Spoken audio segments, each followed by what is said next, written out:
morning, church. Here are this week's announcements. Prime timers, you have a luncheon at Cracker Barrel here in Liberty on Thursday, November 14th at 11:15 a.m. Mark your calendars for Sunday, November 24th at 6 p.m. We will be having our church Thanksgiving dinner.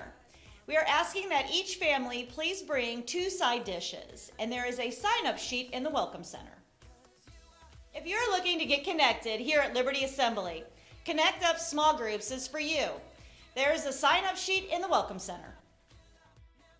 Don't forget that Sunday, December 8th, we will be having a special offering called Christmas Gift for Jesus. This offering will help get the event center up and running. Now here is Pastor Jeff continuing the What If series.